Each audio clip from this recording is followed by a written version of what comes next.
Some losses cut so deep, they change the rhythm of your heartbeat. Walt McKinney knows this feeling well. He's carried it for 15 years since his daughter Sarah walked out of his life after a fight neither of them could take back.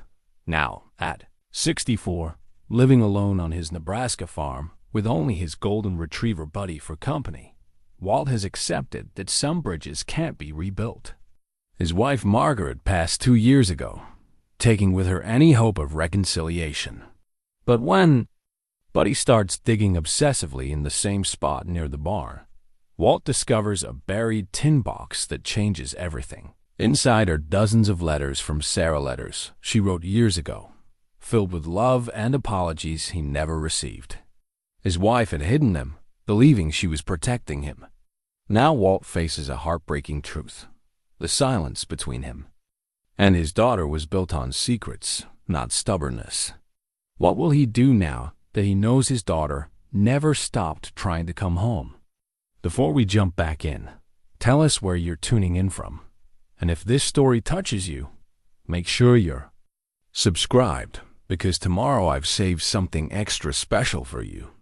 The morning sun filtered through the kitchen window of the McKinney farmhouse, casting long shadows across the worn linoleum floor that Margaret had insisted on keeping despite Walt's offers to replace it over the years. She'd always said it held too many memories. Coffee spills from rushed breakfast mornings when Sarah was late for school, muddy paw prints from the succession of farm dogs they'd loved, flour dusted from decades of Sunday morning pancakes.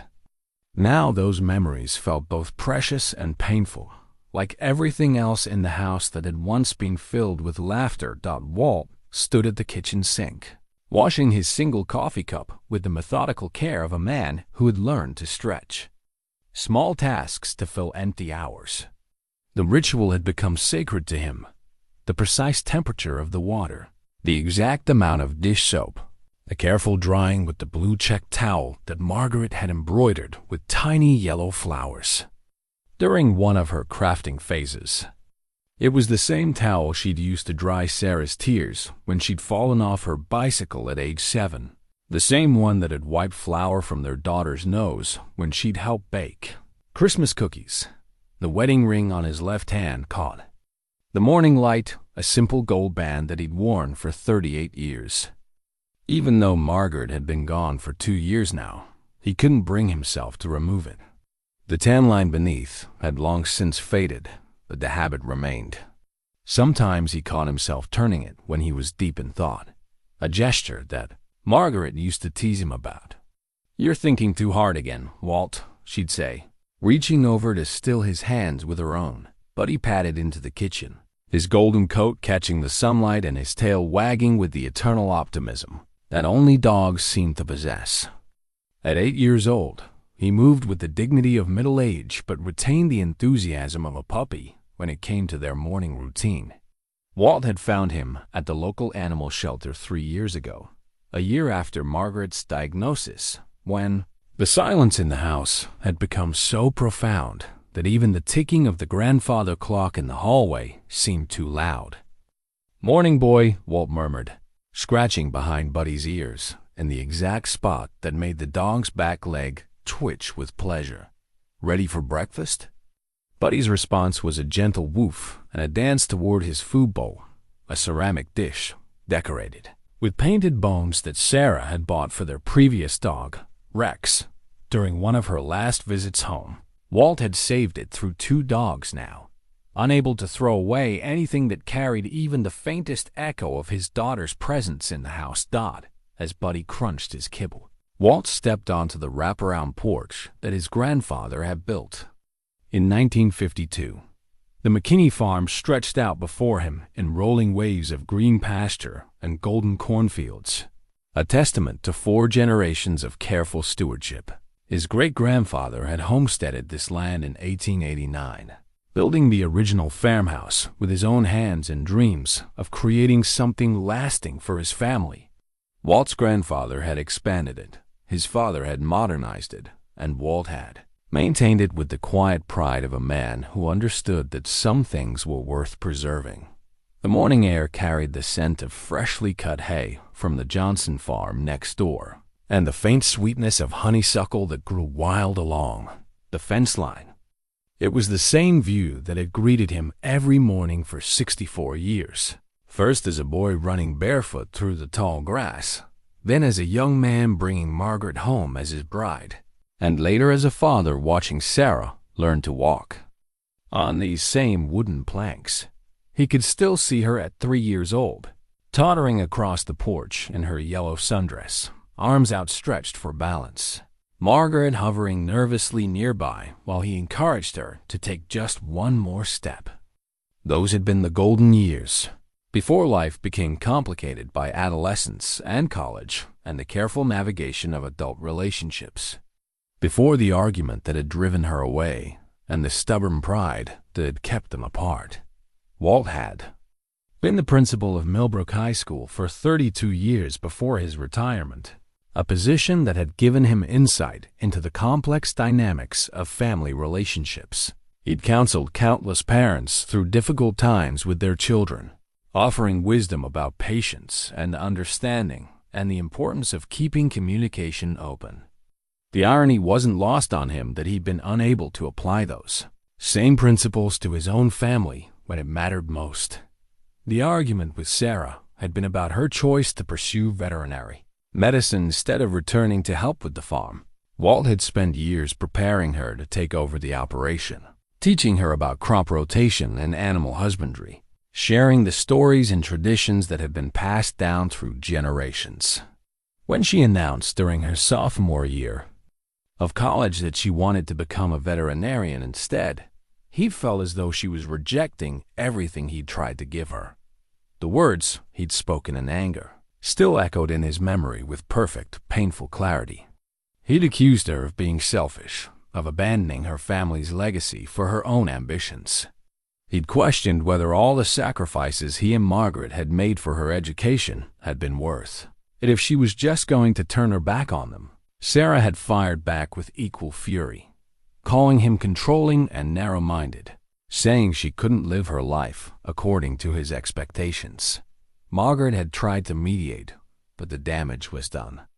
Sarah had finished college with minimal contact, and after graduation, she'd simply stopped calling.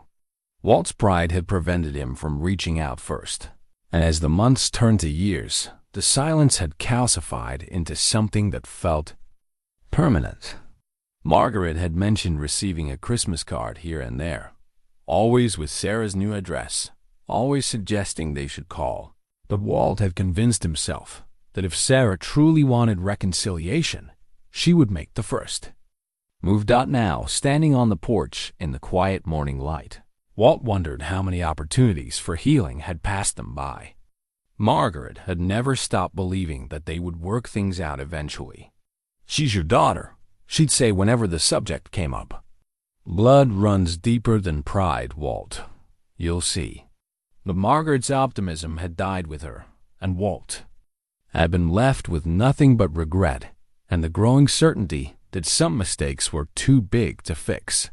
The sound of a truck turning into the gravel driveway interrupted his thoughts. Tom Bradley, his neighbor and longtime friend, emerged from the cab with the easy movement of a man who'd spent his life working the land. At 72, Tom was still spry, his white hair hidden beneath a John Deere cap and his weathered face creased with the kind of smile that suggested he'd found contentment in simple pleasures. "Morning, Walt," Tom called out, climbing the porch steps with Buddy weaving between his legs in greeting. "Coffee on?" "Always is," Walt replied, grateful for the interruption. Tom had been coming by for coffee most mornings since Margaret's funeral, a gesture of friendship that Walt had initially resisted but had come to appreciate. The presence of another person in the house, even briefly, helped chase away some of the echoes of loneliness. They settled into the wooden rocking chairs that Walt had built during his first year of retirement, when he'd still believed that he would have decades of peaceful mornings to enjoy with Margaret. The chairs were positioned to catch the morning sun and offered the best view of the farm's rolling landscape. And Walt had taken pride in the craftsmanship, hand-selecting each piece of oak and joining them with the kind of attention to detail that came from having more time than projects. "I heard from Ben Cartwright yesterday," Tom said, settling into his usual chair and accepting the cup of coffee Walt offered. "He's thinking about selling his place to that development company out of Omaha." Walt nodded thoughtfully. The encroachment of suburban development had been slowly consuming the rural landscape around Millbrook for the past decade, transforming family farms into housing subdivisions with names like Meadowbrook Estates and Prairie View Commons. The irony of replacing actual meadows and prairies with houses named after them wasn't lost on the longtime residents, but progress seemed to be an unstoppable force. "Can't say I blame him," Walt said, though the words carried a weight of sadness. "Getting harder to make a living on a small farm these days." "What about you?" Tom asked, his tone carefully casual. "Ever think about what you might do with this place?" It was a question that had been hovering unspoken between them for months. Walt's farm was prime real estate for development, situated close enough to Millbrook to be convenient but far enough out to offer the illusion of country living. He'd received several unsolicited offers over the past year, each one more generous than the last, but he dismissed them all without serious consideration. "This land's been in my family for 4 generations," Walt said, his voice carrying the weight of tradition. "Seems wrong to let it become a parking lot for some strip mall." But even as he spoke the words, Walt couldn't ignore the practical realities of his situation. He was 64 years old, living alone on a farm that was becoming increasingly difficult to maintain. Without Sarah to inherit it, without grandchildren to carry on the McKinney name, the farm's future was as uncertain as his own. The thought of it being sold to developers after his death was almost unbearable, but he couldn't see an alternative that made sense. Tom seemed to sense his internal struggle. "No rush on any decisions," he said gently. "Just thought you should know there are options if you ever want to explore them." They sat in comfortable silence for a while, watching Buddy explore the yard. With the thoroughness of a detective investigating a crime scene, the dog had developed a routine over the past few weeks that puzzled Walt. Every morning, Buddy would make a beeline for the same spot near the old barn, sniffing and pawing at the ground with an intensity that seemed disproportionate to whatever scent had captured his attention. "What's he doing over there?" Tom asked, following Walt's gaze. "Been doing that for about 2 weeks now," Walt replied, shaking his head. "Damnedest thing. Acts like there's buried treasure or something." Buddy was indeed behaving strangely, his nose pressed to the ground in a patch of earth about 10 feet from the barn's foundation. His tail was rigid with concentration, and he began to dig small holes that Walt had to fill in each evening to prevent someone from turning an ankle. "Probably just mice," Tom suggested, but his tone suggested he wasn't entirely convinced. "Maybe," Walt agreed, though he'd begun to wonder if there might be something more to Buddy's behavior. The dog had never shown this kind of persistent interest in any particular spot before, and his focus seemed too intense for something as simple as rodent activity. As they finished their coffee, Tom stood to leave, but paused at the top of the porch steps. "You know, Walt," he said, his voice gentle but firm, "Margaret wouldn't want you to spend the rest of your life carrying around guilt about Sarah. She loved you both too much for that." Walt felt his throat tighten at the mention of his wife's name, but he managed a nod. "I know," he said quietly. "Some days are just harder than others." After Tom left, Walt found himself drawn to the spot where Buddy continued his mysterious excavation. The dog looked up at his approach, tail wagging hopefully, as if seeking permission or encouragement for his efforts. Walt knelt beside him, running his hands through the loose soil, feeling for anything unusual beneath the surface. The earth felt different here, softer somehow, as if it had been disturbed at some point in the past, and never quite settled back to its original density. Walt's fingers encountered a small stone, then another, arranged in what seemed like a deliberate pattern. His pulse quickened as he realized that Buddy might have discovered something after all. As the morning sun climbed higher in the sky, Walt made a decision that would change everything. Tomorrow, he would bring a proper shovel and see what secrets the earth was hiding.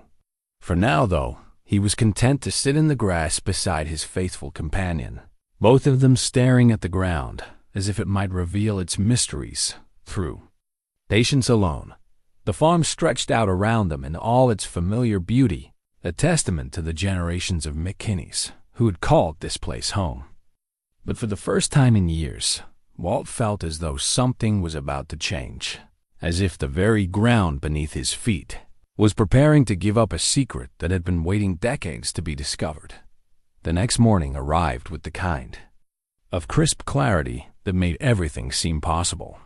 Walt had spent a restless night thinking about the disturbed earth near the barn, his mind cycling through possibilities ranging from the mundane to the extraordinary. By the time dawn broke, across the Nebraska sky, he'd convinced himself that Buddy had simply found an old septic line or a forgotten foundation stone. Still, curiosity had taken root in his chest, and he found himself eager to solve the mystery. After his usual breakfast routine, Walt retrieved a well-worn spade from the tool shed, its wooden handle smooth from decades of use. His father had bought it in 1965, and Walt had used it for everything from planting Margaret's rose garden to digging fence post holes. The familiar weight in his hands was comforting, a connection to the countless hours of honest work that had shaped his life. Buddy waited beside the mysterious spot with the patience of a sentinel, his golden coat catching the morning light, and his intelligent brown eyes fixed on Walt with unmistakable anticipation. The dog seemed to understand that today would be different, that his persistent investigation was finally being taken seriously. "All right, boy," Walt said, positioning the spade at the edge of the softest earth. "Let's see what you've been trying to tell me." The first few scoops revealed nothing more than dark, rich soil and the occasional earthworm. Walt worked methodically, creating a neat square about 2 feet on each side, careful not to damage whatever might be buried beneath. The earth was indeed softer here, easier to dig than the compacted soil that surrounded it, confirming his suspicion that this spot had been disturbed before at 18 inches deep. The spade struck something solid with a metallic ring that sent vibrations up through the handle. Walt's heart skipped a beat as he set the tool aside and dropped to his knees, using his hands to carefully brush away the remaining soil. His fingers encountered the smooth, cool surface of metal rusted but intact, roughly the size of a shoebox. But thinner, Buddy pressed close, his nose nearly touching Walt's shoulder as they both stared down at their discovery. It was a tin box, the kind that might have once held Christmas cookies or homemade candy, its lid secured with what appeared to be wire wrapped around the edges. The metal was brown with age and oxidation, but Walt could still make out traces of faded red paint and the remnants of what might have been a decorative pattern. With trembling hands, Walt lifted the box from its earthen grave. It was heavier than he'd expected, and something shifted inside when he moved it. Not the rattle of broken objects, but the whisper of paper against paper. His mouth went dry as possibilities raced through his mind. Margaret had loved hiding small treasures around the farm, creating little surprises for him and Sarah to discover during their walks. But this box had been buried too deep, hidden too deliberately, to be one of her playful gifts. He carried the box to the porch, Buddy trotting alongside with his tail wagging furiously. The morning sun provided perfect lighting as Walt settled into his rocking chair and examined his find more closely. The wire was old but still functional, and it took several minutes of careful manipulation to unwind it, without damaging whatever lay inside. The lid opened with a soft creak of protest, revealing contents that made Walt's breath catch in his throat. Letters, dozens of them, their envelopes yellowed with age but still intact. His hand shook as he lifted the top envelope and saw his own name written in Sarah's distinctive handwriting.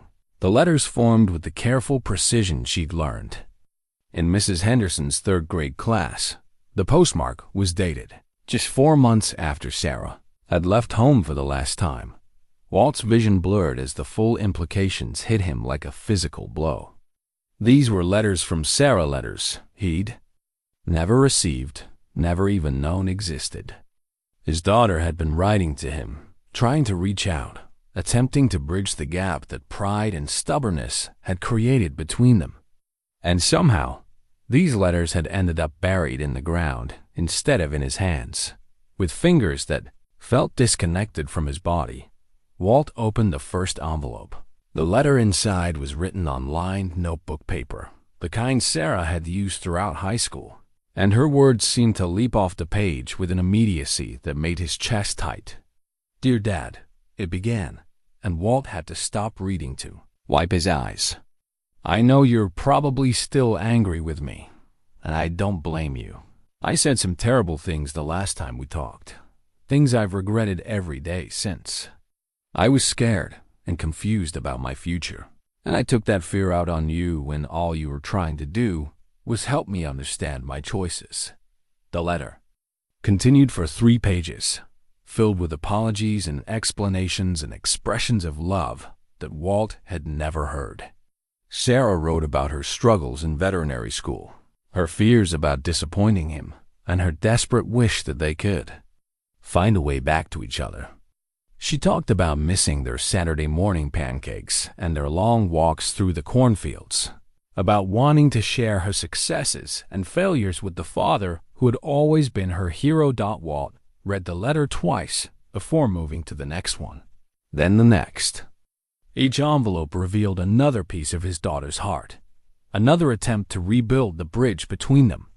The letters spanned years, from her early days in veterinary school through her graduation, her first job at a clinic in Colorado, her engagement to a man named Tom, who made her laugh and shared her love of animals. As he read, Walt began to understand the scope of what had been stolen from him. Sarah had written about her wedding day, expressing her heartbreak that he wouldn't be there to walk her down the aisle. She'd written about the birth of her children, Walt's grandchildren, describing their first steps and first words with the joy of a mother who wished she could share these moments with her father.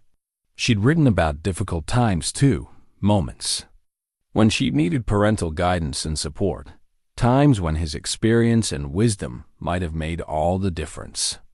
The final letter in the box was dated just 6 months before Margaret's death, and its contents revealed a truth that shattered Walt's heart completely. Sarah had somehow learned about Margaret's cancer diagnosis, probably through the network of small-town connections that made secrets impossible to keep. She'd written to express her desire to come home, to help care for her mother, and to heal the wounds that had kept their family fractured for too long. "I know Mom probably hasn't told you that I know about her illness," Sarah had written. "She made me promise not to say anything, but I can't stand the thought of losing her without having the chance to make things right between all of us. Please, Dad, if you get this letter, please call me. We've lost too much time already." Walt stared at the letter until the words blurred together, his mind struggling to process the implications. Margaret had known about Sarah's attempts to reconnect. His wife, the woman he trusted with every secret and shared every burden, had actively concealed these letters from him. The question that haunted him wasn't whether Margaret had intercepted the mail. That much seemed obvious. But why she had chosen to bury the letters instead of destroying them entirely. Buddy seemed to sense his emotional turmoil and pressed close, resting his heavy head on Walt's lap with the intuitive understanding that only dogs possess. Walt buried his fingers in the soft golden fur, drawing comfort from the warm, steady presence of his faithful companion. The dog had known somehow, but he had sensed that something important lay buried in that spot, and his persistent digging had unearthed a truth that might have remained hidden forever. The morning sun had climbed higher while Walt read, casting longer shadows across the porch and warming the air with the promise of another beautiful Nebraska day. But the beauty of the morning felt hollow now, tainted by the knowledge of opportunities lost and years wasted in unnecessary silence. Walt looked out at the familiar landscape of his farm, but everything seemed different now, smaller somehow, less significant in the face of what he'd discovered. Inside the farmhouse, the grandfather clock chimed 9 times, its deep voice echoing through rooms that suddenly felt enormous and empty.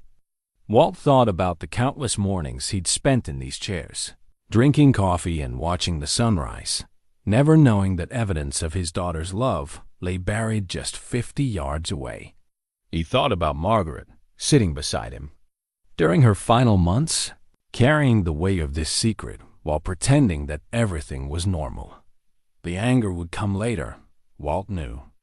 Right now, he felt only a crushing sense of loss, not just for the years he'd missed with Sarah, but for the truth that Margaret had taken to her grave. The woman he'd loved and trusted had made a choice that affected not just their marriage, but their entire family's future. And now he was left to piece together the fragments of what might have been, wondering if it was too late to build something new from the wreckage of the past. But he lifted his head and looked toward the barn. His ears pricked forward as if he could hear something Walt couldn't.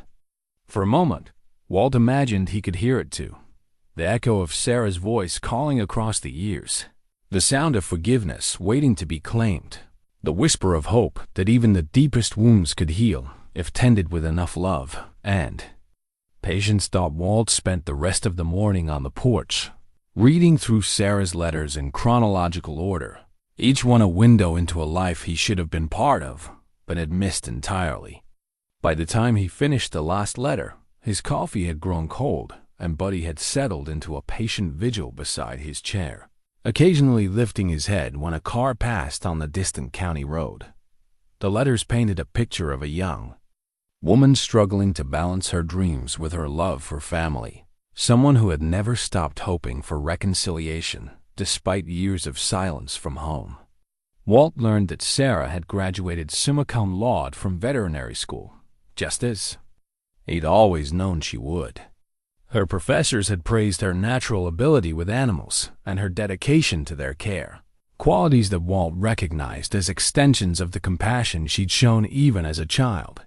One letter contained a photograph that stopped Walt's heart. Sarah in her graduation cap and gown, standing beside a large golden retriever that looked remarkably similar to Buddy. The dog wore a small mortarboard perched between his ears, and Sarah's smile was radiant as she hugged him close. On the back of the photo, she'd written, "Dad would have loved Max. He has the same gentle spirit as all the dogs we raised on the farm." Walt studied the photograph for a long time, memorizing every detail of his daughter's face. She looked so much like Margaret at that age, with the same determined set to her chin and the same warmth in her eyes. But there was something else there to a strength that reminded him of his own mother, a woman who had faced hardship with grace and never lost her optimism about the future. Another letter described Sarah's first job at a veterinary clinic in Boulder, Colorado, where she'd specialized in large animal care, working with horses and cattle on ranches throughout the Rocky Mountain region. Walt felt a surge of pride reading about her successes, mixed with the sharp pain of knowing he'd missed the chance to share in her achievements. She wrote about emergency calls in the middle of blizzards, about saving a prize bull from a difficult birth, about the satisfaction of healing animals that other veterinarians had given up on. "I think about you every time I work with horses," one letter read. "Remember how you taught me to approach them slowly, to let them smell my hand before trying to touch them? You said trust had to be earned, not demanded, and that lesson has served me well in my practice. I wish I could tell you about some of the cases I've handled. I think you'd be proud of the work I'm doing." The words hit Walt like a physical blow. Of course, he would have been proud. He'd always been proud of Sarah, even during their worst arguments, even when his own stubborn pride had prevented him from saying so. The knowledge that she'd carried his teachings with her, that his guidance had helped shape her professional success, should have filled him with satisfaction. Instead, it only deepened his regret for all the conversations they'd never had. All the moments of connection that pride had stolen from them both died as the afternoon wore on. Walt found himself constructing a timeline of Sarah's life based on the letter's postmarks and contents. She'd moved to Colorado immediately after graduation, taking the job in Boulder despite having other offers closer to home. Her letter suggested that the distance had been intentional, a way of giving herself space to grow without the constant pressure of family expectations. But even across the miles, she'd remained connected to Nebraska in her heart, writing about missing the thunderstorms that rolled across the prairie and the way the corn looked when it was ready for harvest. The mention of her engagement appeared in a letter dated 3 years after her graduation. Tom Mitchell was a rancher from outside Fort Collins, a man who'd brought his injured horse to Sarah's clinic and had been charmed by her combination of professional competence and gentle humor. "He reminds me a little of you, Dad," Sarah had written. "He's practical and hardworking, but he has a soft spot for animals that he tries to hide behind his tough exterior. You'd like him, I think. He makes me laugh, and he understands that my work isn't just a job. It's a calling." Walt felt a complex mix of emotions reading about his daughter's happiness with a man he'd never met. Part of him was genuinely glad that Sarah had found love with someone who appreciated her gifts and supported her dreams. But a larger part ached with the knowledge that he'd never had the chance to meet this man, never had the opportunity to give his blessing or share in the joy of Sarah's engagement. The letter about their wedding was perhaps the most painful to read. Sarah described the ceremony in detail, a small affair held at Tom's ranch, with the Rocky Mountains providing a dramatic backdrop and wildflowers from the meadows serving as decorations. She wrote about wishing Walt could have walked her down the aisle, about leaving an empty chair in the front row that everyone understood was meant for him. Her new father-in-law had offered to escort her, and while she'd accepted gracefully, her letter made it clear that no one could have filled the void left by Walt's absence. "I kept thinking about our talks when I was little," she'd written, "about how someday I'd get married, and you give me away to a man who loved me as much as you did. I know I'm the one who left, Dad, and I know I said things that hurt you, but on what should have been the happiest day of my life, all I could think about was how empty it felt without you there." Walt had to stop reading after that letter, overwhelmed by the magnitude of what he'd lost.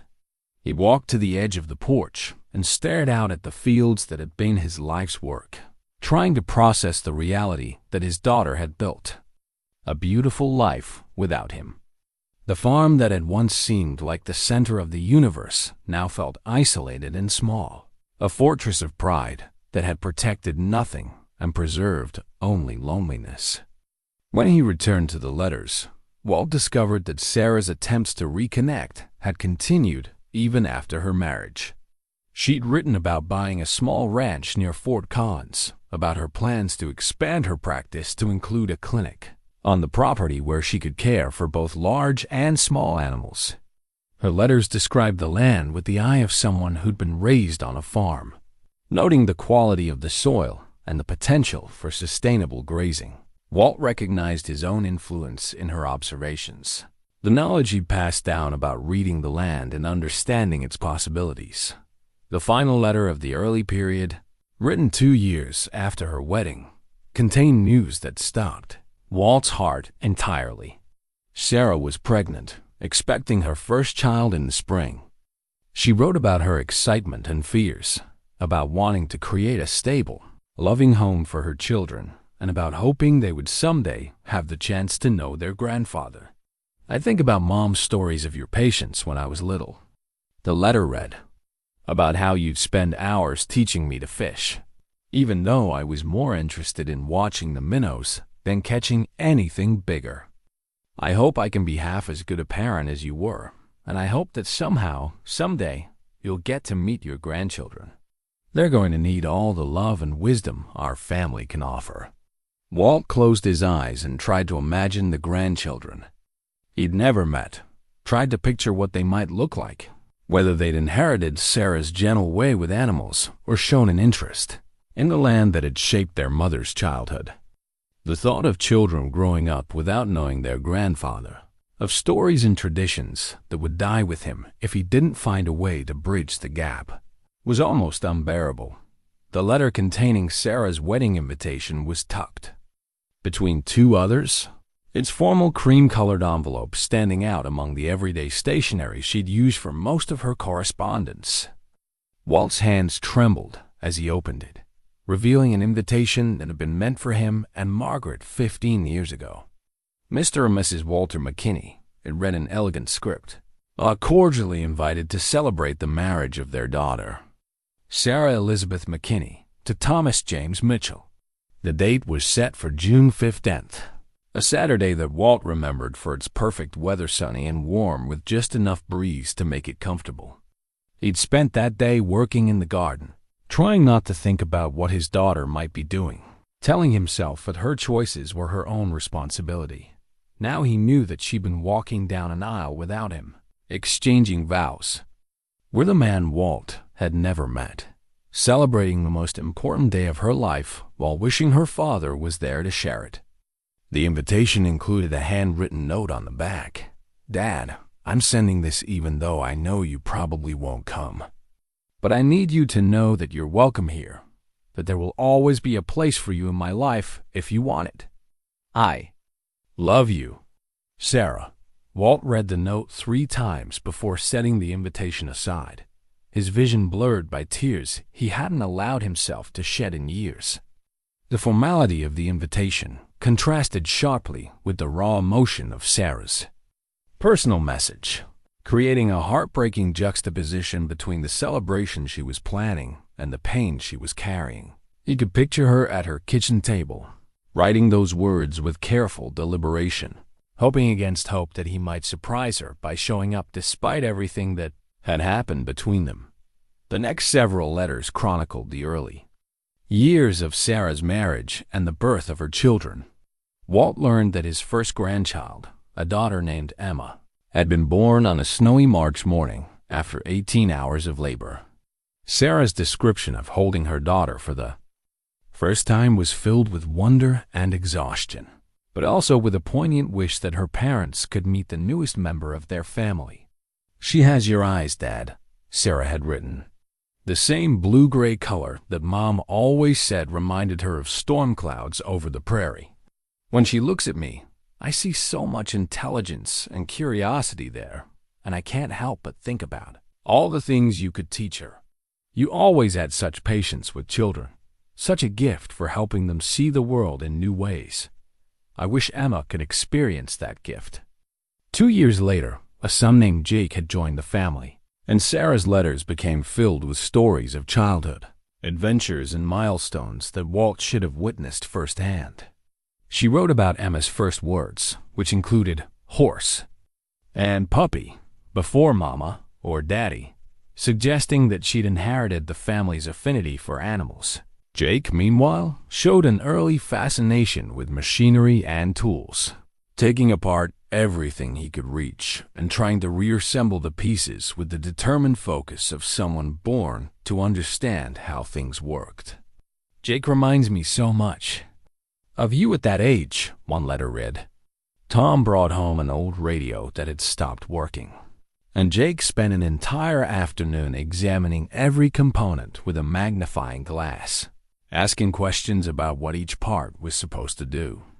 "He's only 3, but he has that same methodical approach to problem solving that I remember watching you use when you fix things around the farm.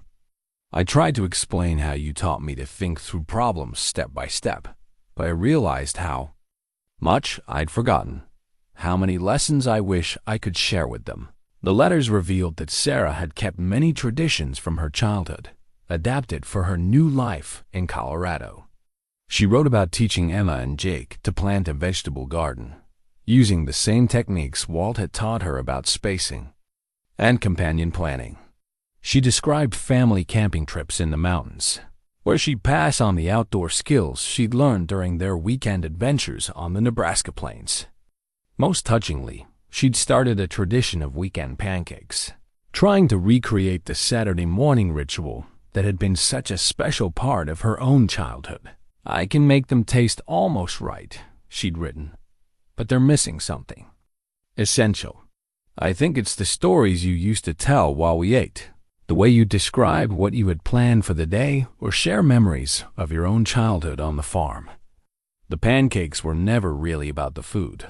They were about the time we spent together, the conversations that made me feel like the most important person in your world. Walt remembered those Saturday mornings with crystal clarity. They'd been among his favorite times with Sarah, unhurried moments when they could talk about anything that came to mind. He'd shared stories about his grandfather's adventures during the Dust Bowl years, tales of his own childhood mishaps and discoveries, dreams about the future of the farm, and Sarah's role in carrying on the family legacy. Those conversations had shaped their relationship in profound ways, creating a foundation of trust and understanding that Walt had believed would last forever. The realization that Sarah was trying to recreate those moments with her own children, attempting to pass on traditions that she remembered imperfectly, filled Walt with a mixture of pride and profound sadness. She was working to preserve something beautiful from their shared past while building new memories with Emma and Jake. But she was doing it without the guidance and support that should have been his to offer. As Walt continued reading, he began to understand the full scope of what Margaret's deception had cost their family. These weren't just letters from a daughter to her father.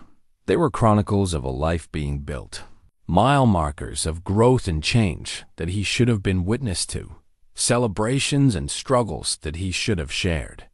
Sarah had been trying to include him in her journey despite the silence from his end, offering him glimpses into her world and invitations to rejoin her life. One letter, written when Emma was 4 and Jake was 2, contained a particularly painful revelation. Sarah had brought the children to Nebraska for a brief visit, staying with her Aunt Helen rather than at the farm. She'd driven by the house several times, hoping to catch a glimpse of Walt, wanting to introduce her children to their grandfather, but lacking the courage to knock on the door. "I saw you working in the garden," she'd written. "You looked older, Dad, and I wondered if you were taking care of yourself the way Mom always worried you wouldn't." Emma asked why we couldn't stop and say hello to the man with the flowers, and I didn't know how to explain that sometimes grown-ups make mistakes that become too big to fix easily. "We watched you for a few minutes, and Jake pointed at Buddy you. At a different dog then, a border collie, I think, and said he wanted to pet the puppy. They would have loved meeting you, and I think you would have loved them too." Walt remembered that day with painful clarity. He'd been working in Margaret's rose garden, trying to maintain the careful balance of pruning and feeding that she'd perfected over the years. He'd noticed a car driving slowly past the house several times, but he'd been too focused on his work to pay attention to who might be inside. The knowledge that Sarah and his grandchildren had been so close that a simple wave or gesture of welcome might have changed everything was almost unbearable. The missed opportunity represented everything wrong with the situation. To people who loved each other, separated by pride and misunderstanding, each waiting for the other to make the first move while years of potential happiness slipped away. Walt wondered how many other near misses there had been. How many chances for reconciliation had passed unnoticed because both sides were too afraid of rejection to risk reaching out. The final letters in this section chronicled Sarah's growing success as a veterinarian and her establishment of a practice that served ranchers throughout northern Colorado. She wrote about building a reputation for difficult cases, about being called out in the middle of the night to save valuable livestock, about the satisfaction of using her skills to help both animals and the families who depended on them. Her descriptions of her work reminded Walt of his own dedication to the farm, the same sense of responsibility and pride in doing essential work well. "I think about your work ethic all the time," one letter read. "The way you get up before dawn to check on sick animals, The way you'd stay up all night during calving season to make sure everything went smoothly. I use those same principles in my practice. The idea that animals depend on us completely, that their welfare has to come before our own comfort or convenience. When other vets tell me I work too hard, I remember watching you during harvest season, how you'd push through exhaustion because the crops couldn't wait. The lessons you taught me about responsibility and dedication have made me a better veterinarian, and I hope a better person. Walt felt a complex mixture of pride and regret reading these words. Sarah had absorbed the values he'd tried to instill in her, had built her career on the foundation of character he'd helped lay, but she'd done it all without his support or encouragement. She'd succeeded despite his absence from her life, not because of his presence in it. The knowledge that his teachings had shaped her success should have been a source of joy, but instead, it only emphasized how much he'd missed by allowing pride to keep them apart. The section ended with a letter that contained devastating news. Margaret's cancer had been diagnosed, and somehow Sarah had learned about it despite Walt's efforts to keep the family's private struggles private. The letter revealed that Margaret had reached out to their daughter directly, perhaps recognizing that her illness might be the catalyst needed to heal their fractured family relationships. "I know you probably don't want me to come home," Sarah had written, "and I understand if seeing me would be too difficult right now. But Mom needs us both, Dad, and I can't stand the thought of her going through this alone. I'm not asking you to forgive me for the things I said, or to pretend that everything is fine between us. I'm just asking you to let me help take care of the woman who raised me to be strong and independent, even when that independence took me away from home." Walt stared at the letter until the words blurred together, his mind reeling from the implications. Sarah had been willing to come home during Margaret's illness, willing to set aside their differences to provide support and care during the most difficult time of their lives. She'd been prepared to face his anger and disappointment if it meant being there for her mother. But somehow, this letter had ended up buried in the ground instead of in his hands, and Margaret had faced her final months without the comfort of their daughter's presence. The weight of all these missed opportunities, all these stolen moments of connection and healing, settled over Walt like a physical burden. He looked out at the familiar landscape of his farm, but everything seemed different now, diminished by the knowledge of what might have been. The letters had revealed not just Sarah's attempts to reconnect, but the depth of love and respect that had survived despite years of silence, the foundation of relationship that still existed beneath the debris of pride and misunderstanding. The revelation that Margaret had known about Sarah's attempts to come home during her illness sent Walt stumbling back into the house, his legs suddenly unsteady beneath him, but he followed closely, sensing his distress, and settled beside the kitchen table where Walt collapsed into a chair, his mind racing to process this new layer of betrayal and deception. Margaret had been sick for 18 months before her death, a diagnosis they'd kept private even from close friends like Tom Bradley. Walt had assumed they were facing the battle together, just the two of them against an enemy that couldn't be reasoned with or bargained with. Now he was learning that Margaret had been carrying additional burdens, the weight of Sarah's letters, the knowledge that their daughter wanted to come home, the impossible choice between protecting Walt's pride and allowing their family to heal.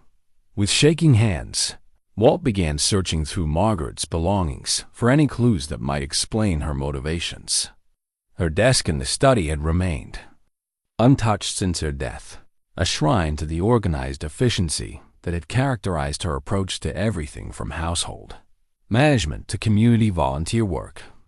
Walt had avoided this room for 2 years, unable to face the reminders of Margaret's vibrant presence. But now he forced himself to open drawers and examine papers with the determination of someone seeking answers to questions he'd never thought to ask. The first drawer contained the usual detritus of daily life bank statements, Insurance papers, correspondence with various charitable organizations where Margaret had volunteered her time and energy. Walt recognized her handwriting on grocery lists and appointment reminders, evidence of the careful planning that had kept their household running smoothly even during her illness. But beneath these everyday documents, tucked into a manila folder, marked personal, Walt found something that stopped his heart entirely: medical bills. Dozens of them, dating back nearly 3 years before Margaret's official diagnosis. The papers revealed a truth that Margaret had hidden not just from Walt, but apparently from everyone. Her cancer had been detected much earlier than she'd admitted, and the prognosis had been far worse than she'd let him believe. The bills chronicled a series of consultations with specialists, experimental treatments that hadn't been covered by insurance, and medical expenses that should have bankrupted them but somehow hadn't. Walt studied the dates with growing comprehension and horror. Margaret had known she was dying for almost 4 years, had been fighting a losing battle while maintaining the facade of normal life. The garden parties she'd continued hosting, the church committees she'd refused to give up, the elaborate Christmas celebrations she'd insisted on planning, all of it had been conducted under the shadow of her own mortality, performed with the grace of someone determined to protect the people she loved from knowledge they weren't ready to bear. A handwritten note tucked between 2 medical bills revealed the source of funding for Margaret's treatments. She'd been quietly liquidating investments and savings accounts that Walt hadn't even known existed, money she'd apparently set aside over the years for emergencies or special projects. The note, written in Margaret's careful script, outlined her reasoning with the logical precision that had always characterized her decision-making. If these treatments work, she'd written, Walt will never need to know how bad things were. If they don't work, he'll have enough to worry about without feeling guilty about money we couldn't afford to spend. Either way, I won't have him carrying the burden of financial decisions when he should be focused on the time we have left. Walt felt his chest tighten as he read his wife's words, understanding for the first time the scope of sacrifices she'd made without his knowledge or consent. Margaret had always been protective of the people she loved, sometimes to a fault, but this level of deception went beyond anything he'd imagined her capable of. She'd rewritten their entire reality to spare him pain, creating a version of events that allowed him to maintain hope while she faced the truth alone. But the medical bills were only part of the story. Deeper in the folder, Walt found evidence of Margaret's correspondence with her sister Helen, Sarah's aunt, who lived in Omaha. The letters revealed a complex web of communication that had been maintained for years without Walt's knowledge. Connection between Margaret and Sarah that had survived despite the official silence between father and daughter. Helen had served as an intermediary, keeping Margaret informed about Sarah's life and relaying carefully edited updates about the farm and Walt's well-being. The letters painted a picture of 2 women desperate to maintain family connections despite the stubborn pride of the men they loved, working behind the scenes to preserve relationships that might someday be restored. Sarah asks about him constantly. Helen had written in one letter, she wants to know if he's eating well, if the farm is too much work for him alone, if he ever mentions her name. I tell her what I can without violating your confidence, but it breaks my heart to see how much she misses him. She's built a beautiful life in Colorado, Margaret, but there's always this sadness in her eyes when family comes up. This sense that something essential is missing from her happiness. Margaret's responses revealed her own struggle with the situation. She'd been torn between her loyalty to Walt and her love for Sarah, between her desire to respect his decision to maintain distance and her maternal instinct to heal the wounds that were causing everyone pain. Her letters to Helen showed a woman trying to balance competing loyalties while fighting a battle for her own life. I know I should tell Walt about Sarah's letters, Margaret had written. I know he has a right to make his own decisions about whether to respond. but you didn't see his face during those first months after she left. Helen, you didn't watch him pretend that her absence didn't matter while his heart was breaking. He's built walls around that pain, and I'm afraid that knowing about her attempts to reach out will either give him false hope or destroy him completely. Walt read Margaret's letters with growing understanding of the impossible position she'd placed herself in. She'd been trying to protect everyone, Walt, from additional emotional turmoil during her illness, Sarah from continued rejection, and herself from the chaos that might result if the truth came out before she was ready to manage the consequences. Her decision to bury the letters rather than destroy them suggested that she'd planned to reveal their existence eventually, perhaps after her death, when Walt would be ready to handle the emotional implications. The final letter in the folder was addressed to Walt himself, written in Margaret's increasingly shaky handwriting during her final weeks. The envelope was sealed, but marked with instructions that it should be opened only after her death. Walt's hands trembled as he broke the seal, knowing that whatever Margaret had written would either provide answers or raise even more painful questions. "My dearest Walt," the letter began, "if you're reading this, then I'm gone, and you're probably feeling angry and confused about the decisions I made during my illness. I need you to know that everything I did was motivated by love for you, love for Sarah, and love for the family we built together." The letter continued for several pages, outlining Margaret's reasoning for concealing both her prognosis and Sarah's attempts at communication. She explained her fear that additional stress would worsen Walt's health, her concern that premature reconciliation might not be sustainable, and her hope that time would eventually heal the wounds that pride had created. Most importantly, she revealed the location where she'd hidden Sarah's letters, trusting that Walt would eventually be ready to receive the truth. "I buried them near the barn where you proposed to me," Margaret had written, "because that spot represents the beginning of our love story and the foundation of our family.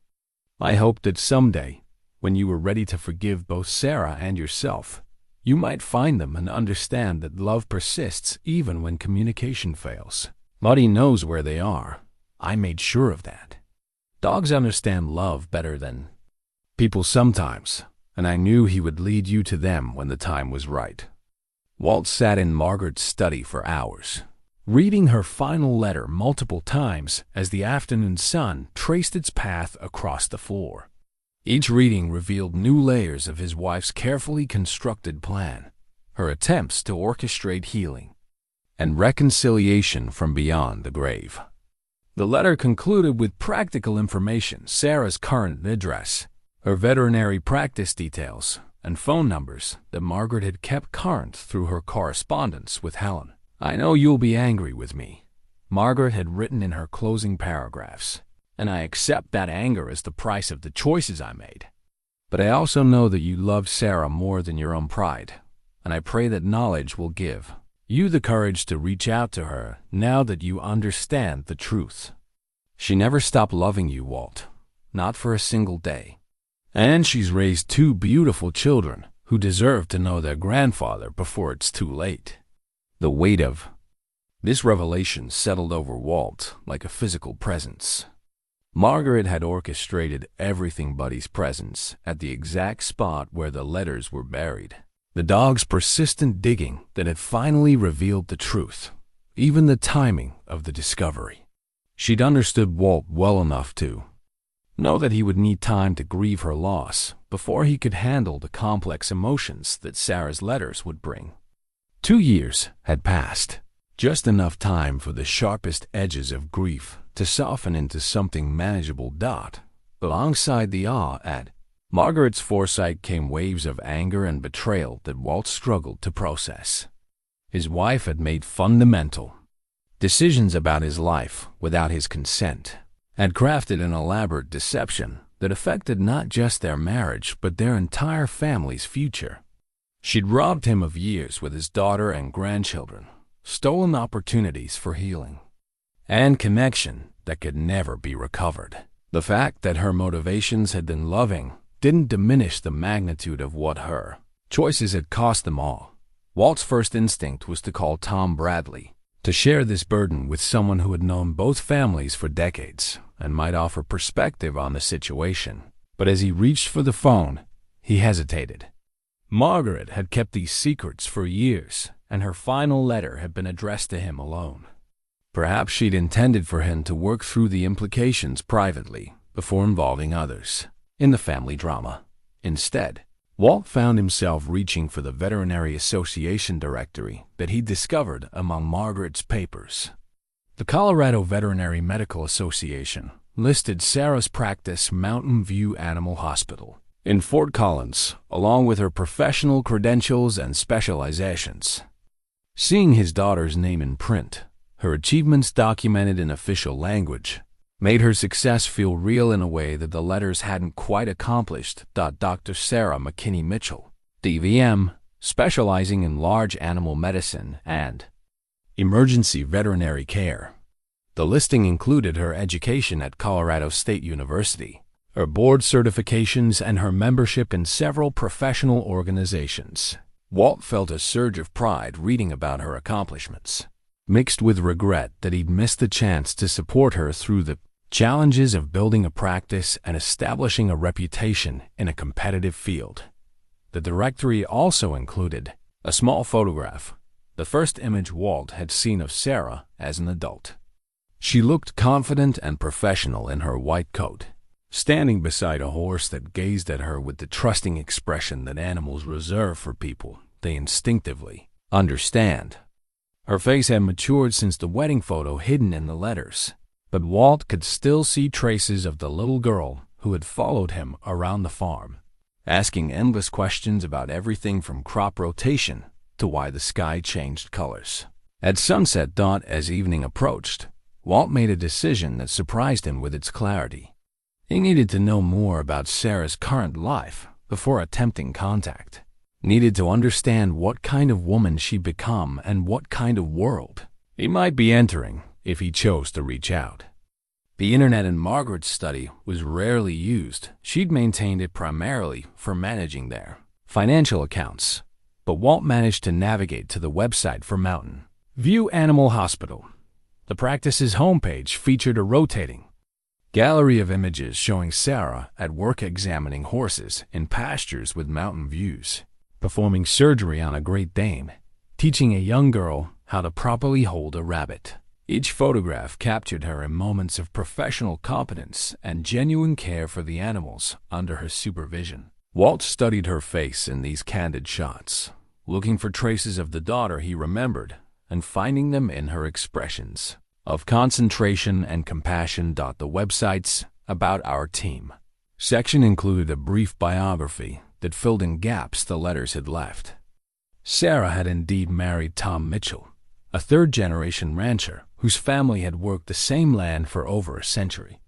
They had 2 children, Emma, now 17, and interested in following her mother into veterinary medicine, and Jake, 15 and already showing mechanical aptitude that reminded everyone of his grandfather's legendary ability to fix anything with an engine. The biography mentioned Sarah's Nebraska roots with understated pride.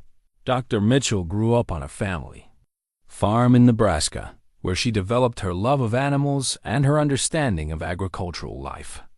She brings a practical, compassionate approach to veterinary medicine that reflects her rural upbringing and her commitment to supporting the ranching families who are the backbone of Colorado's agricultural economy. Walt read these words several times, struck by Sarah's acknowledgement of her Nebraska heritage despite the estrangement from her family.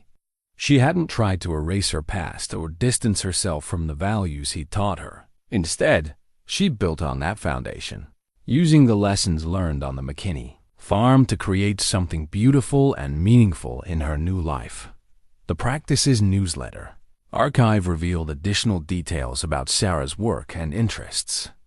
She'd established a scholarship fund for rural students pursuing veterinary education, understanding firsthand the challenges of transitioning from farm life to professional training. She'd also written articles about the importance of mentorship in agriculture about passing traditional knowledge from generation to generation while adapting to modern challenges and opportunities. One article, titled "Bridging Generations in Agricultural Communities," contained passages that made Walt's chest tight with recognition and regret.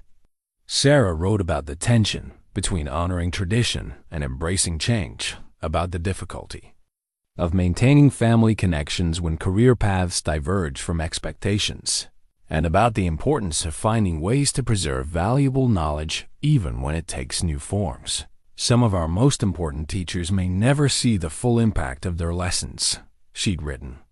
A grandfather's patience with a curious child, a father's insistence on doing work properly, regardless of how long it takes, a mother's demonstration of grace under pressure. These teachings shape us in ways we often don't recognize until years later. The challenge for each generation is to honor what we've received while adapting it to meet new circumstances and serve new purposes. Walt recognized his own influence in these words, but also Margaret's, and understood that Sarah had integrated lessons from both parents into her professional and personal philosophy. She'd found a way to honor her heritage while building something uniquely her own, creating a bridge between the traditional agricultural knowledge of her childhood and the scientific precision of modern veterinary medicine. As darkness settled over the Nebraska countryside, Walt sat at Margaret's desk with a decision crystallizing in his mind. Tomorrow, he would drive to Colorado, not to call first, not to send a letter that might go unanswered, but to appear in person and face whatever consequences his years of silence had created. The drive would give him time to prepare for what might be the most important conversation of his life, and the gesture of making the journey would demonstrate his commitment to healing the wounds that pride and misunderstanding had created.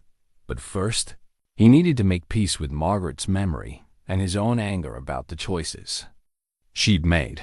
Walt understood now that his wife had been trying to orchestrate reconciliation while managing her own battle with mortality, that her deceptions had been motivated by love rather than malice. The fact that her plan had ultimately worked, that he'd found the letters and learned the truth, suggested that she'd understood him and their situation better than he'd understood himself. Walking back to the porch where this day of revelations had begun, Walt looked out at the farm that had shaped 4 generations of McKinneys and felt the stirring of hope he hadn't experienced in years. Tomorrow would bring uncertainty and the possibility of rejection, but it would also bring the chance to reclaim something precious that he thought was lost forever.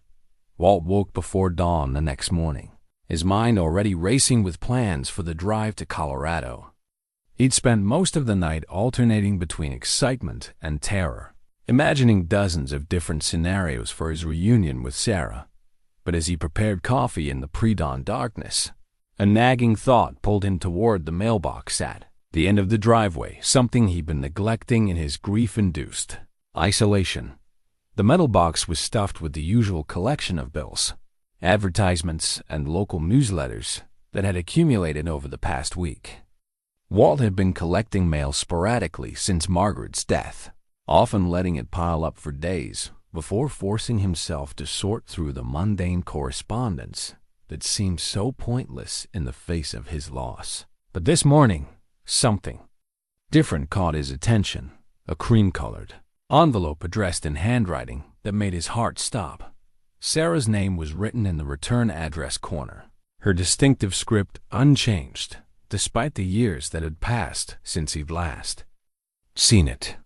The postmark was dated just 2 weeks ago, sent from Fort Collins, Colorado, to rural Route 3, Millbrook, Nebraska. Walt's hands trembled as he tore open the envelope, his mind struggling to process the coincidence of finding this letter just one day after discovering the buried box of correspondence from years past. The letter inside was written on professional letterhead from Mountain View Animal Hospital, but the content was deeply personal, filled with the same longing and regret that had characterized the hidden letters. But this one was different. There was a maturity in the writing, a sense of urgency that hadn't been present in the earlier correspondence. "Dear Dad," it began, and Walt had to sit down on the porch steps to continue reading. I know you probably never expected to hear from me again, and I'm not even sure this letter will reach you. But I learned something recently that has changed everything I thought I understood about our family silence. The letter continued with revelations that paralleled Walt's own discoveries. Sarah had found out about the hidden letters through had found out about the hidden letters through her Aunt Helen, who had finally broken her promise to Margaret after struggling with the secret for 2 years since Margaret's death. Helen had revealed not just the existence of the buried correspondence, but Margaret's role in concealing Sarah's attempts at reconciliation during her illness. Aunt Helen told me about Mom's decision to hide my letters, Sarah wrote, and about her belief that protecting you from additional stress was more important than allowing us to reconnect. I'm still processing my feelings about her choice, but I understand why she thought she was doing the right thing. Mom always tried to shield the people she loved from pain, sometimes even when that protection caused more hurt in the long run. Walt felt a complex mix of emotions reading these words. Sarah's understanding of Margaret's motivations was more generous than his own had been, reflecting a maturity and wisdom that spoke to the woman she'd become during their years apart.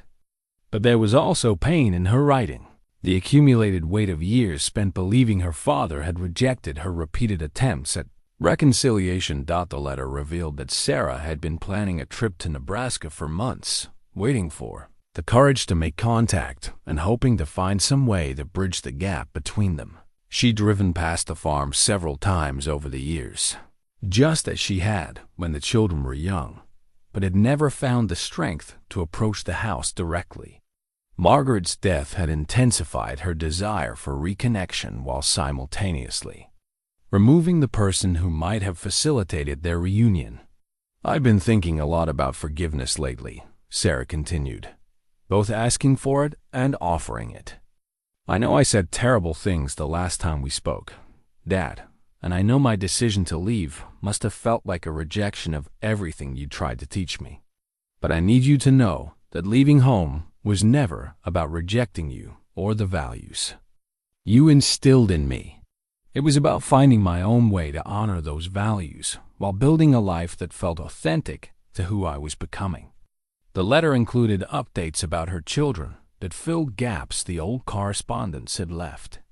Emma had indeed chosen to pursue veterinary medicine and would be starting at Colorado State University in the fall, following in her mother's footsteps, while developing her own specialization in wildlife rehabilitation. Jake had surprised everyone by developing an interest in sustainable agriculture, combining his mechanical aptitude with environmental science in ways that suggested he might eventually return to farming despite growing up in ranch country. Emma asks about you sometimes, Sarah wrote. She's seen the few photos I have from my childhood, and she's curious about the grandfather she's never met. She has your same patience with difficult animals, the same instinct for reading their moods and needs.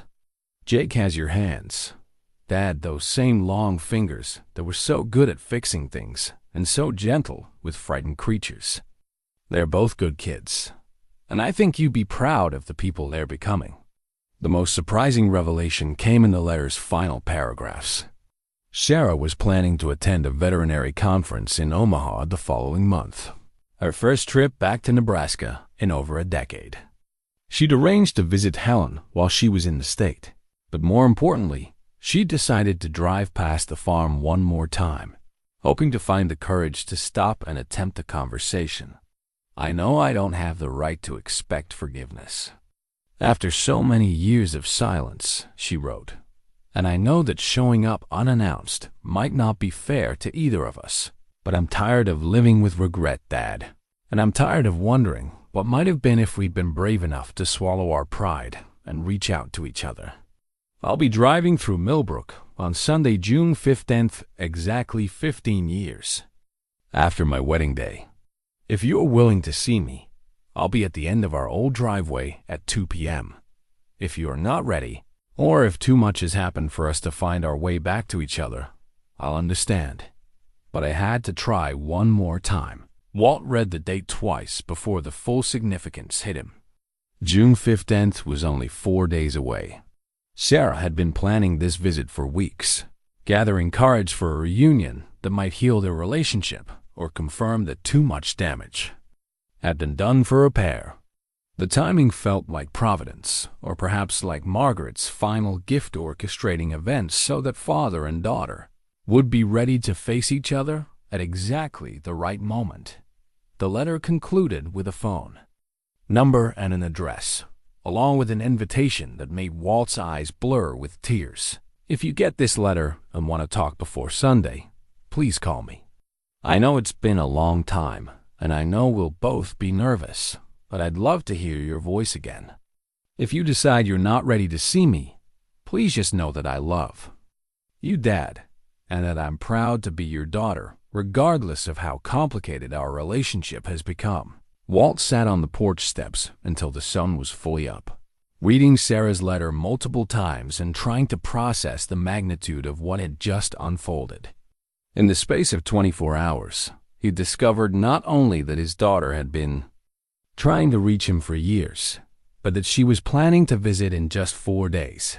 The careful preparation and emotional steeling he'd planned for his drive to Colorado was no longer necessary. Sarah was coming to him, offering him the chance for reconciliation that he thought was lost forever. Buddy appeared at his side, sensing the importance of the moment, even if he couldn't understand the specific circumstances. The dog's persistence in digging up the buried letters had set everything in motion, creating a chain of discovery and revelation that felt too perfectly timed to be mere coincidence. Walt scratched behind Buddy's ears and looked out at the farm.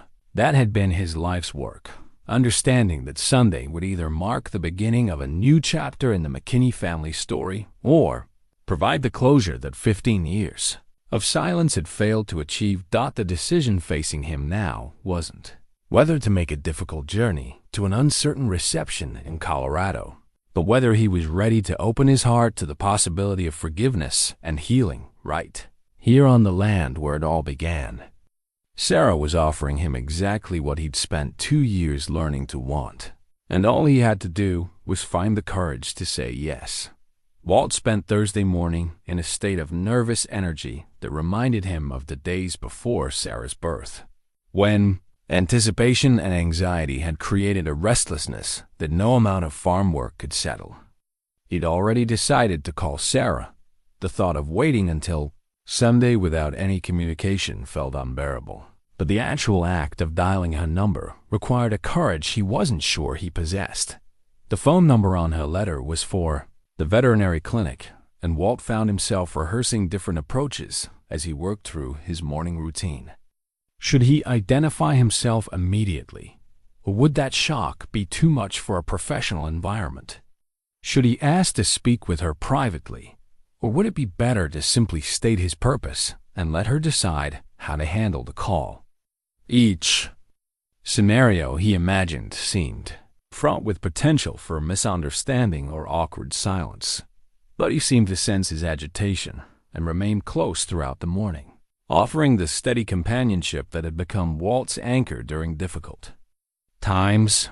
The dog's brown eyes held an expression of patient understanding, as if he knew that the discoveries he'd set in motion were approaching their culmination and that his human needed extra support to navigate the emotional complexity ahead. By midday, Walt had exhausted his capacity for procrastination. He settled at Margaret's desk in the study, surrounded by the evidence of her careful planning and the weight of family history that filled every corner of the room. The phone felt heavier than usual in his hands as he dialed the number, his heart beating so loudly that he wondered if it might interfere with his ability to hear Sarah's voice. Mountain View Animal Hospital, this is Jenny speaking. How can I help you? The receptionist's voice was warm and professional, with the slight Western accent that Walt associated with Colorado. I'd like to speak with Dr. Sarah Mitchell, please, Walt said, his voice steadier than he'd expected. This is her father calling. There was a brief pause, followed by a sharp intake of breath that suggested Sarah had prepared her staff for the possibility of this call. "Oh my goodness, Mr. McKinney. Dr. Mitchell is with a patient right now, but I know she'll want to speak with you immediately. Can you hold for just one moment?"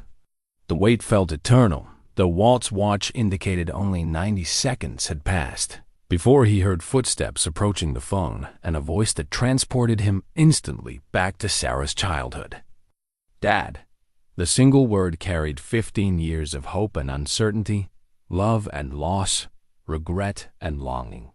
Sarah's voice was deeper than he remembered, seasoned by adult experiences and professional responsibility, but unmistakably his daughter's. "Hello, sweetheart," Walt managed, the endearment emerging from muscle memory despite the years of silence. "I got your letter. I wasn't sure. I hoped." Sarah's voice caught, and Walt could hear her taking a steadying breath. "I'm so glad you called, Dad. I've been thinking about you every day since I sent that letter, wondering if you'd want to see me or if I was asking too much." "You're not asking too much," Walt said firmly, surprised by the certainty in his own voice. "In fact, I think you're asking for exactly what we both need. I have some things to tell you too, Sarah. Things about your mother and about letters you wrote that I never received."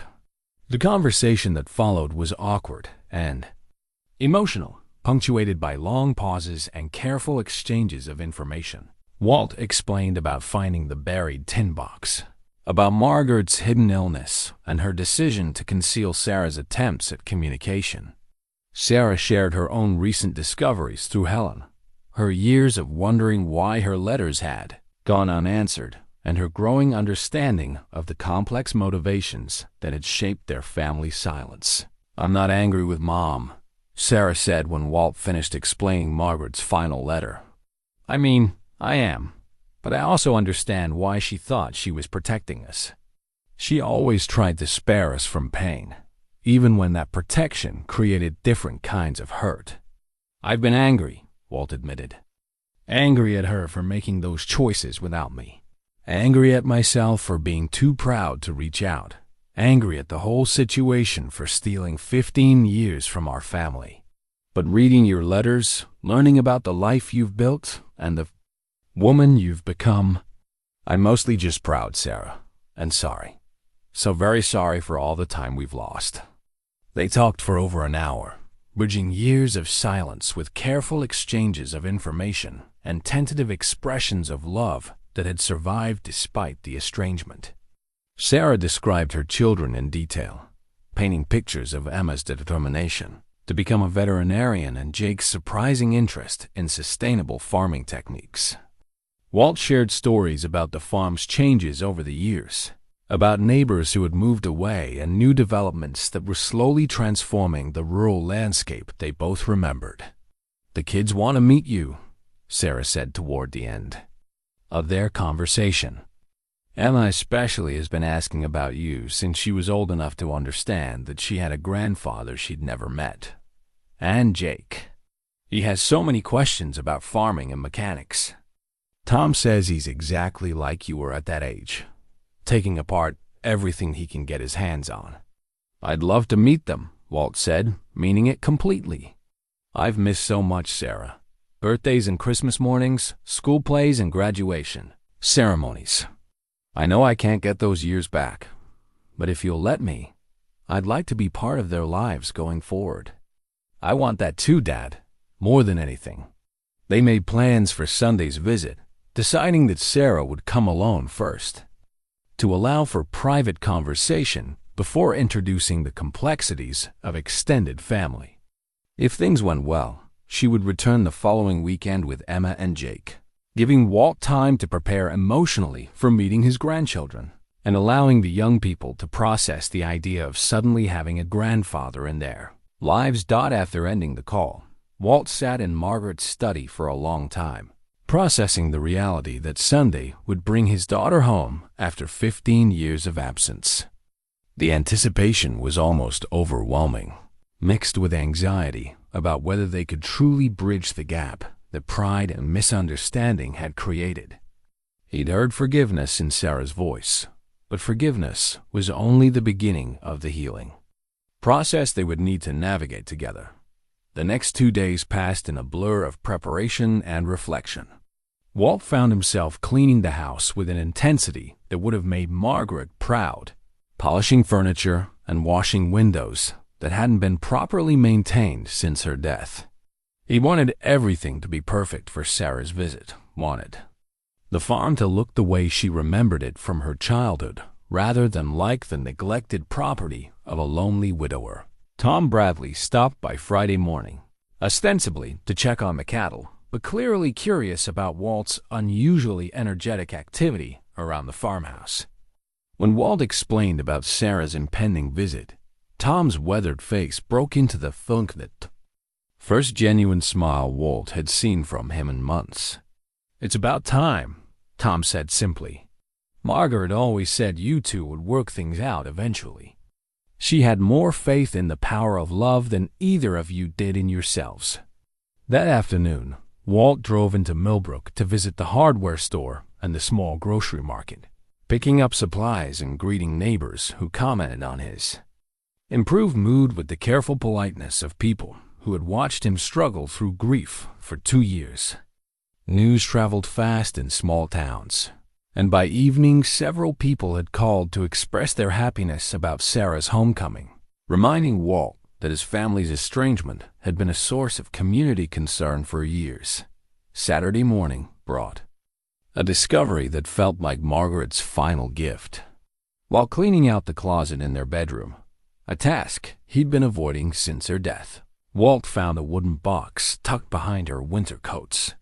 Inside were dozens of photographs and mementos from Sarah's childhood that Margaret had apparently saved separately from their regular family albums. There were pictures of Sarah's first day of school, her science fair projects, her high school graduation ceremony, and her departure for college. But more importantly, there were also recent photographs that could only have come from Helen Pictures of Sarah's wedding that Walt had never seen. Baby photos of Emma and Jake, school pictures and family portraits that chronicled the life he'd missed. Margaret had been maintaining a secret archive of their daughter's life, preserving memories and milestones even while concealing Sarah's letters. The box also contained copies of Christmas and birthday cards that Margaret had apparently sent to Colorado over the years, along with Sarah's responses, brief but warm acknowledgments that suggested some level of contact had been maintained. Despite the official silence, the discovery revealed another layer of Margaret's complex plan. She'd been preserving connections and gathering information, preparing for the day when healing might be possible while protecting Walt from knowledge she believed he wasn't ready to handle. The photographs would give him and Sarah something concrete to talk about, shared memories to bridge the gap between past and present. Saturday evening, Walt sat on the porch with Buddy, watching the sunset paint the Nebraska sky in shades of gold and crimson that reminded him of Sarah's hair when she was young. Tomorrow would bring either the beginning of healing or the confirmation that some wounds were too deep to mend. But for the first time in 15 years, Walt felt hopeful about the future, ready to embrace whatever possibilities Sunday might bring. The farm stretched out before them in all its familiar beauty. But tomorrow it would no longer be just a monument to the past. If things went well, it would become once again what it had always been meant to be, a gathering place for family, a bridge between generations, and a testament to the enduring power of love to overcome even the most stubborn barriers that pride and misunderstanding could create. As darkness settled over the countryside, Walt made his final preparations for what might be the most important day of his life. He'd rehearsed what he wanted to say, but he also understood that some conversations couldn't be scripted, that healing would require the courage to be vulnerable and the wisdom to listen more than he spoke. Tomorrow, at 2 p.m., his daughter would drive up the familiar gravel road, and their long journey back to each other would finally begin.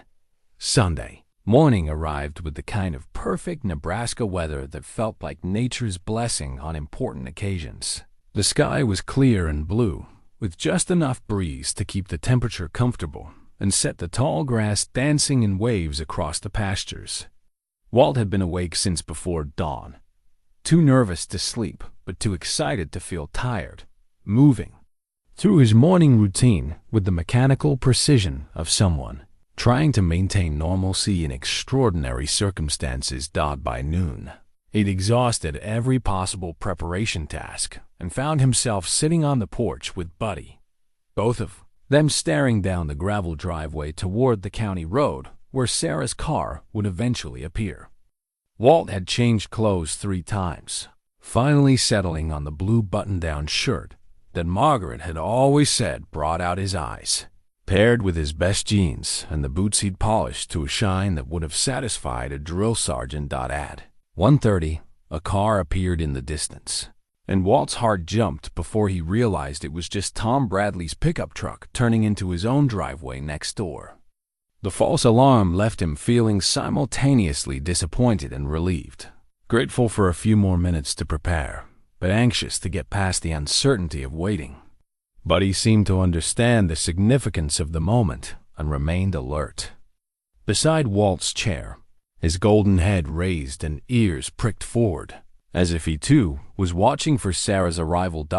At exactly 1:58, a silver sedan appeared at the end of the driveway, moving slowly as if the driver was taking time to absorb the familiar landscape. Walt stood up from his rocking chair, his legs feeling unsteady beneath him, and walked to the edge of the porch steps. Buddy followed, positioning himself at Walt's side with the loyalty of a guardian angel. The car moved up the gravel drive with deliberate slowness, and through the windshield, Walt could see a woman with shoulder-length auburn hair, her hands gripping the steering wheel with obvious tension. As the vehicle drew closer, the years seemed to fall away, and he could see traces of the young woman who had left this farm 15 years ago. Overlaid with the confidence and maturity of the accomplished veterinarian she had become. Sarah parked near the front porch, in the same spot where she'd always left her car during high school, and sat for a moment without getting out. Walt could see her taking deep breaths, gathering courage for what might be the most important conversation of both their lives. He wanted to run to the car, to pull open the door and embrace his daughter before either of them could think too much about the complexities they needed to navigate. But he forced himself to wait, to let Sarah control the pace of their reunion and emerge when she felt ready. When she finally opened the car door and stepped out, Walt felt his breath catch in his throat. Sarah looked so much like Margaret at that age that for a moment he felt disoriented, as if time had folded back on itself and returned his wife to him as well as his daughter. She was taller than he remembered, carrying herself with the confident posture of someone accustomed to making important decisions under pressure. Her face had filled out with the softness of middle age, but her eyes were the same intelligent blue-gray that had charmed him from the moment she was born. She stood beside her car for a moment, taking in the sight of the farmhouse and the surrounding landscape with an expression that mixed nostalgia with uncertainty. Her gaze moved from the barn where Buddy had discovered the buried letters to the garden where Margaret's roses still bloomed with careful attention Walt had paid them since her death, then finally to the porch where her father waited with obvious nervousness. "Hello, Dad," she said, her voice carrying clearly across the yard despite its softness. The words were simple, but they carried the weight of 15 years of silence and the hope of reconciliation that had brought her home. "Hello, sweetheart," Walt replied, his own voice thick with emotion he'd been trying to control. "You look beautiful, Sarah. You look like your mother." Sarah smiled then, the first genuine expression of joy Walt had seen from her, and took a tentative step toward the porch. "You look good too, Dad. Older, but good. I was worried. Tom Bradley mentioned that you've been having a hard time since Mom died." "I have been," Walt admitted, walking down the porch steps to meet her halfway. "But things are better now. Much better now that you're here." They stopped about 6 feet apart, both uncertain about the appropriate level of physical affection for a reunion 15 years in the making. The distance felt simultaneously too far and too close, a reminder of all the barriers they needed to overcome while also highlighting their shared desire to bridge the gap between them. Buddy made the decision for them, trotting over to Sarah. With his tail wagging and his expression radiating the uncomplicated joy that only dogs can manage. Sarah knelt down to greet him, and Walt could see tears in her eyes as she buried her fingers in the golden fur. "He's beautiful," Sarah said, her voice muffled as she hugged Buddy close. "He looks just like Rex, doesn't he? Same gentle eyes, same way of knowing exactly what people need." "He's the one who found your letters," Walt said softly. "Spent weeks digging in that spot near the barn. Wouldn't give up until he'd uncovered the truth. I think your mother trained him somehow. Made sure he'd know where to look when the time was right." Sarah looked up from Buddy, with tears streaming down her face, and Walt felt his own composure crumble completely. Without thinking about awkwardness or uncertainty, he opened his arms, and Sarah stood up and stepped into his embrace with the natural movement of someone coming home after a long, difficult journey. They held each other in the Nebraska sunshine. 15 years of hurt and longing dissolved in the simple act of connection. Walt marveled at how perfectly Sarah still fit in his arms, despite the years that had passed, how her presence filled spaces in his heart that he'd forgotten were empty. She was solid and real against his chest, not the ghost he'd been carrying in his memory, but a living, breathing woman who had somehow found her way back to him despite all the obstacles pride had created. "I'm so sorry, Dad," Sarah whispered against his shoulder. "I'm sorry for the things I said. Sorry for staying away so long. Sorry for all the years we lost because I was too stubborn to keep trying." "No," Walt said firmly, pulling back to look at her tear-streaked face. "You did keep trying, sweetheart. You wrote letters for years, trying to reach out, trying to heal what was broken between us. I'm the one who should be apologizing. I let my pride keep me from making the first move, and I missed 15 years of your life because I was too afraid of being rejected to risk reaching out." They walked to the porch together, Buddy leading the way with obvious satisfaction at his role in bringing them together. Walt had prepared coffee and arranged some of Margaret's photo albums on the small table between the rocking chairs, but suddenly those preparations seemed insignificant compared to the miracle of simply having his daughter beside him again. Sarah settled into Margaret's old chair with a sigh of recognition, running her hands along the worn wooden arms that had been shaped by decades of use. "I used to love sitting here with Mom in the evenings," she said softly. "She'd tell me stories about when you were courting her, about the early days of your marriage when you were learning to run the farm together." "She saved pictures," Walt said, reaching for the wooden box he'd found in the closet. "Pictures of your wedding, of Emma and Jake when they were babies, Christmas cards and birthday cards you sent over the years. She never stopped being your mother, Sarah, even when we weren't speaking." Sarah opened the box with trembling hands, gasping at the first photograph, her wedding day, captured in a candid moment as she danced with Tom under strings of lights in his family's barn. "She was there," Sarah whispered, studying the image. "I felt her there, you know? Even though she couldn't come physically, I felt like she was watching over us somehow." "She was," Walt said simply. "In every way that mattered, she was there with you." They spent the next hour looking through the photographs together, Sarah filling in details about moments Walt had missed while he shared stories about the farm's changes and the neighbors who still asked about her. The conversation flowed with increasing ease as they rediscovered the rhythm of communication that had once come so naturally between them.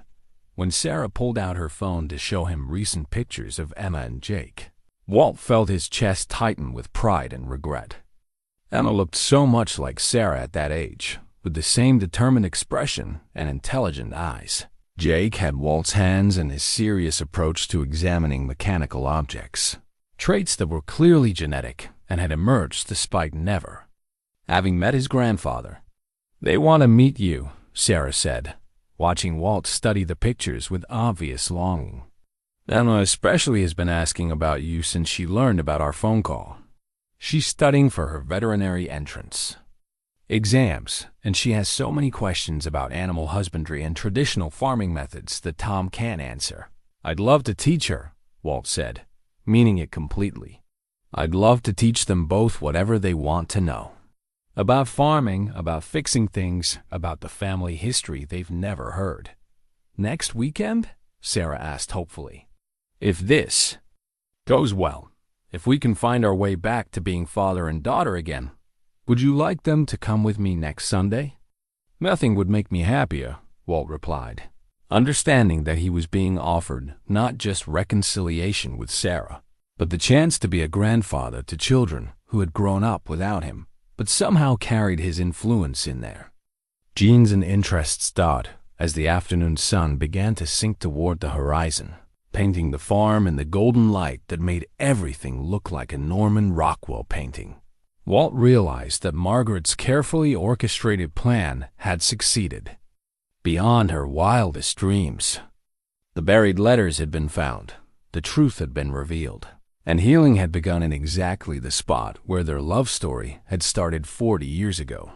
6 months later, Christmas morning dawned crisp and clear on the McKinney farm, with enough snow on the ground to make everything look like a holiday postcard, but not so much as to make driving treacherous. Walt stood at the kitchen window, watching his grandchildren build a snowman in the front yard, while Sarah and Tom sat on the porch with steaming mugs of coffee, supervising the construction with the relaxed attention of parents who had learned to let their children explore and create without constant interference.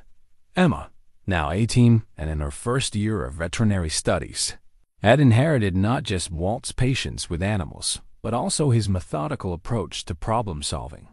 She was carefully rolling the snowman's head to achieve perfect roundness while explaining to 15-year-old Jake the physics of snow compaction and structural integrity. Jake, meanwhile, had found a collection of tools in Walt's workshop and was engineering an elaborate support system to ensure their creation would survive the predicted afternoon warming. The scene filled Walt with a contentment he hadn't experienced since Sarah's childhood. The farmhouse was alive again with the sounds of family conversations and laughter echoing through rooms that had been silent for too long. The comfortable chaos of multiple generations sharing space and creating memories together.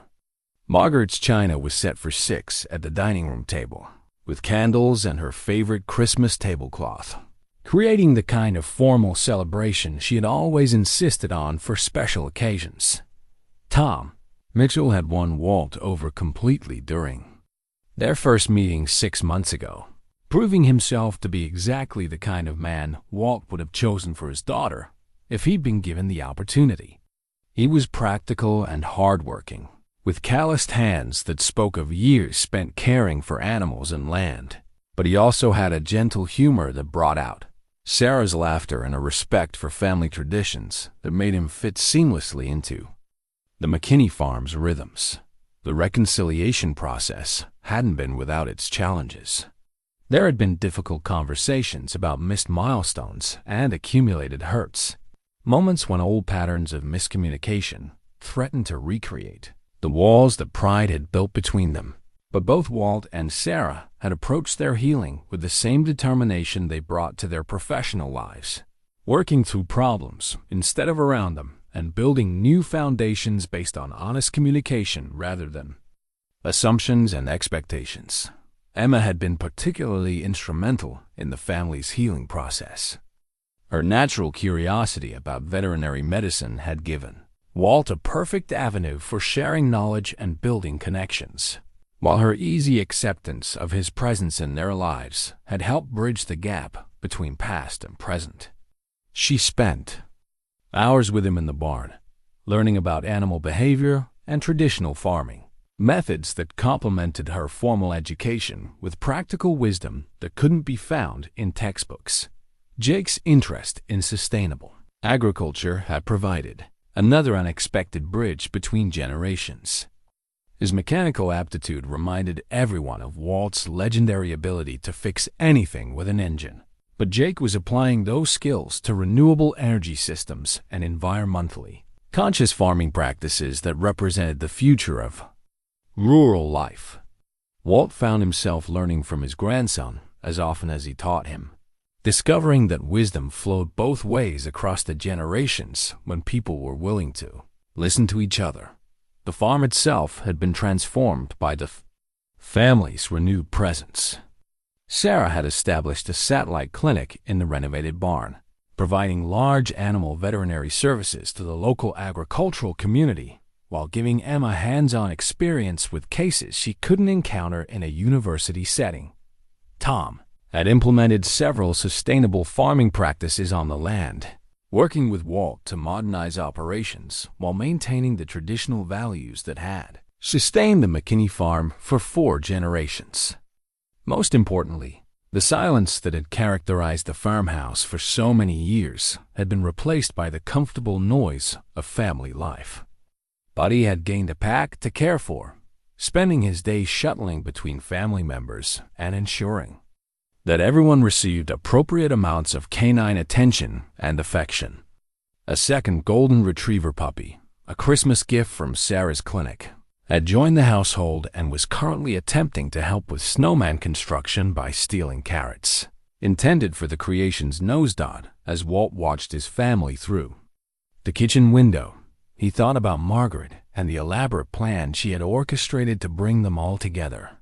Her final letter, which he now kept in his wallet and read whenever he needed perspective on difficult situations, had included instructions for exactly this kind of celebration, the traditions she wanted maintained, the recipes she hoped Sarah would continue making, and the stories she wanted shared with grandchildren who would carry the family's history into the future. She knew, Walt murmured to himself, understanding finally that Margaret's deception had been motivated not by a desire to control their family's narrative, but by an absolute faith in love's ability to overcome even the most stubborn obstacles.